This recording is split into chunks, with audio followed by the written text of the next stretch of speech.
ಅವರು ಕೂಡ ಮಾಡಿ ಏನು ಮಾಡ್ತಾರೋ ಮಾಡ್ಕೊಳ್ಳಿ. ಇವತ್ತು ಬೇಕಾದಂತ ಮುಂಬೈ ಪಟ್ಟಣದಲ್ಲಿ ಕಟ್ಟಬಹುದು ಅವರು, ಆದರೆ ಕಟ್ಟಿರ್ತಕ್ಕಂಥ ಮನೆಗಳಲ್ಲಿ ಉಳಿಲಿಕ್ಕೆ ಸಾಧ್ಯವಿಲ್ಲ. ಅದು ಧರ್ಮದ ಜಾಗ ಅಂತಕ್ಕಂಥದ್ದು.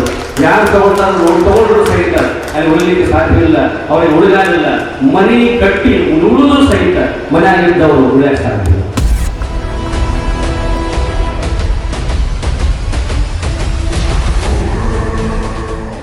ಬಡ ಮಕ್ಕಳ ಶಿಕ್ಷಣಕ್ಕಾಗಿ ದಾನವಾಗಿ ಬಂದ ಮಠದ ಜಮೀನನ್ನು ಪಟ್ಟಭದ್ರ ಹಿತಾಸಕ್ತಿಗಳು ಕಬಳಿಸುತ್ತಿರುವುದು ಅತ್ಯಂತ ದುರ್ದೈವದ ಸಂಗತಿಯಾಗಿದೆ. ಇಂತಹ ಭೂಗಳ್ಳರಿಗೆ ಮತ್ತು ಅಲ್ಲಿ ಜಾಗ ಖರೀದಿ ಮಾಡುವವರಿಗೆ ನೆಮ್ಮದಿಯ ಉಳಿಗಾಲವಿಲ್ಲ ಎಂದು ಗೋಡಿಗೆರೆಯ ಮಲ್ಲಯ್ಯ ಮಹಾಸ್ವಾಮಿಗಳು ತೀವ್ರವಾಗಿ ಎಚ್ಚರಿಸಿದ್ದಾರೆ. ಹೌದು, ಕುಂದಗೋಳ ಪಟ್ಟಣದ GSS ವಿದ್ಯಾಪೀಠದ ಆವರಣದಲ್ಲಿ ಲಿಂಗೈಕ್ಯ ತ್ರಿವಳಿ ಮಹಾಸ್ವಾಮಿಗಳ ಪುಣ್ಯಾರಾಧನೆಯ ಸಮಾರಂಭದಲ್ಲಿ ಮಾತನಾಡಿದ ಮಲ್ಲಯ್ಯ ಮಹಾಸ್ವಾಮಿಗಳು ಮಠದ ಆಸ್ತಿಯ ವಿಷಯವಾಗಿ ಸ್ವಾಮೀಜಿಗಳು ಆಡಿದ ನುಡಿಗಳು ಅಕ್ಷರಶಃ ಎಚ್ಚರಿಕೆಯ ಸಂದೇಶ ನೀಡಿವೆ. ಅವರು ಇರುವರು ನಮ್ಮ ಸಂಸ್ಥೆಯ ಈ ಆಸ್ತಿಯನ್ನ ಕಸಿದುಕೊಂಡು ಇವತ್ತು ಲೇಔಟ್ ಮಾಡ್ಕೊಂಡು ಮಾಡ್ತಾ ಇದ್ದಾರಲ್ಲ, ಇದು ನಾ ಹೇಳ್ತಿದ್ದೆ, ಬಸವರಾಜ ಅಂತ ಹೇಳ್ತಿದ್ರು. ಅವರು ಕೂಡ ನಮ್ಮ ಮಠಕ್ಕೆ ಕಂಬ ಅಂತ ಹೇಳ್ಕೊಂಡು, ಆದರೆ ಕಂಬಕ್ಕೆ ಗೋಡ್ಲೆ ಹತ್ತಿದ್ದು ಕೊಡ್ತಿದ್ದ ದಿವಸ ಗೋಡ್ಲೆ ಹತ್ತಿದ ಕಂಬಗಳಾದವು. ಅನ್ಯಾಯಕ್ಕೆ ಯಾವಾಗಿದ್ದರೂ ಕೂಡ ಯಾವಾಗಲೂ ಕೂಡ ಅದಕ್ಕೆ ಧಿಕ್ಕಾರ ಅಂತಕ್ಕಂಥದ್ದು ಇರುತ್ತೆ, ಬಹಿಷ್ಕಾರ ಅಂತಕ್ಕಂಥದ್ದು ಇದ್ದದ್ದಲ್ಲಿ ನೋಡೋಣ.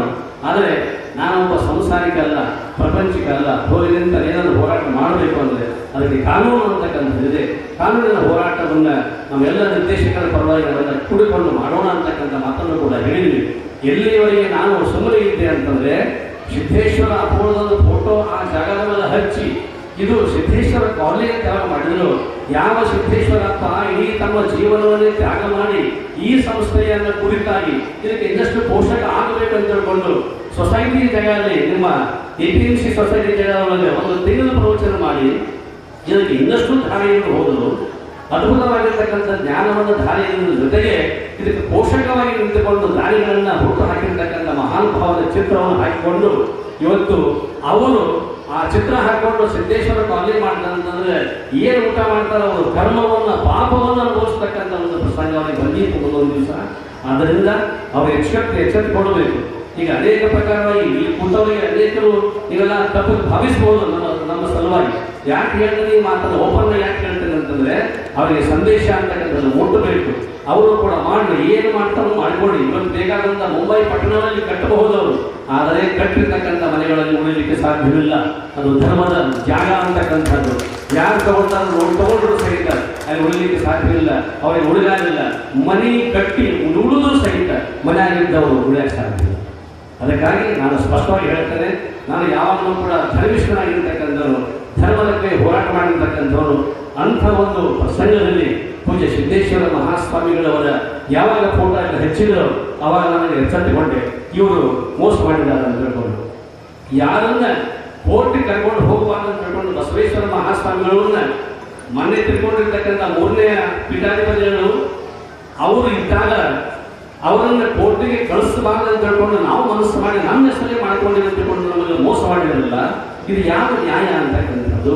ಅದರಿಂದ ಅದು ಭಗವಂತ ಅಂತಕ್ಕಂಥ ಒಬ್ಬ ಕುಂದಗೋಳ ಪಟ್ಟಣದ ಪ್ರತಿಷ್ಠಿತ ಶಿವಾನಂದ ಮಠ ಹಾಗೂ ಮಠದ ಸ್ವಾಮೀಜಿಗಳು ಅನ್ನ, ಜ್ಞಾನ ಮತ್ತು ಆಶ್ರಯ ನೀಡುವ ಮೂಲಕ ಗ್ರಾಮೀಣ ಭಾಗದ ಬಡಮಕ್ಕಳ ಕಲ್ಯಾಣಕ್ಕಾಗಿ ಹೆಮ್ಮರವಾಗಿ ಬೆಳೆದು ಅಂತಾರಾಷ್ಟ್ರೀಯ ಮಟ್ಟದಲ್ಲಿ ಮಠದ ವಿದ್ಯಾರ್ಥಿಗಳು ಸಾಧನೆ ಮಾಡಿದ್ದಾರೆ.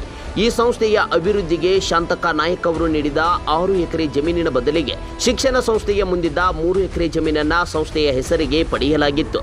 ಆದರೆ ದುರದೃಷ್ಟವಶಾತ್ ಸಂಸ್ಥೆಯಲ್ಲೇ ಇದ್ದ ಕೆಲವರು ಈಗ ಅದೇ ಧರ್ಮದ ಆಸ್ತಿಯನ್ನ ಕಸಿದುಕೊಂಡು ಲೇಔಟ್ ಮಾಡುತ್ತಿರುವುದು ಖಂಡನೀಯ ಎಂದು ಕಳವಳ ವ್ಯಕ್ತಪಡಿಸಿದ್ದಾರೆ.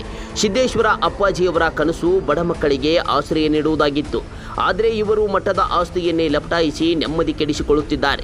ಇಂತಹ ಮೋಸದ ಜಾಗದಲ್ಲಿ ಮನೆ ಕಟ್ಟುವವರಿಗೂ ಕೂಡ ಶ್ರೇಯಸ್ಸಿಲ್ಲ ಎಂದು ಶ್ರೀಗಳು ಖಾರವಾಗಿ ಶಾಪ ಹಾಕಿದ್ದಾರೆ.